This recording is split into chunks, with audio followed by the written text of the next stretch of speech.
देखिए, मैं ममता जी को करबद्ध निवेदन आपके इस कार्यक्रम के माध्यम से करना चाहता हूं। पॉलिटिक्स करने के हजारों मंच है।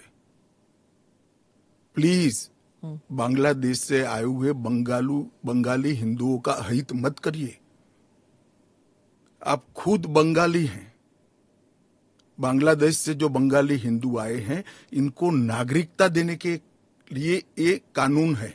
ममता जी को मैं खुली चुनौती देता हूं, इस कानून की धारा में से किसी की नागरिकता छीनने की एक धारा वो बता दे सार्वजनिक रूप से।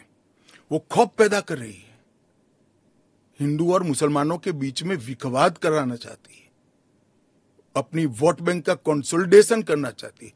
ममता जी, इसको मत रोकिए। करने जैसा काम है, घुसपैठ रोकिए। नहीं रोक रही है वो नहीं कर रही। आप हमें कोऑपरेट नहीं कर रही। आसाम में कंप्लीट घुसपैठ रोक गया क्योंकि वहां भारतीय जनता पार्टी का शासन है। किस तादाद तक घुसपैठ हुआ है और कब से हो रहा है? देखिए, इसके अधिकृत आंकड़े जब तक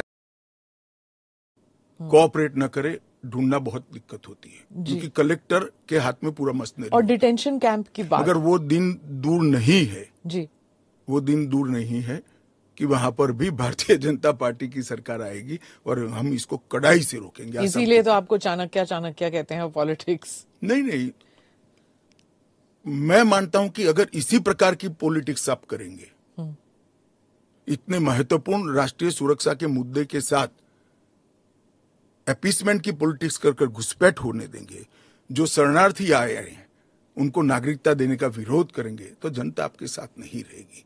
ममता जी को शरणार्थी और घुसपैठिए दो शब्द के बीच का अंतर ही मालूम नहीं है या जान के नहीं कर रही? अब मैं तो जो बोलती है वो सच मानता हूं, इसलिए कह रहा हूं मालूम नहीं है।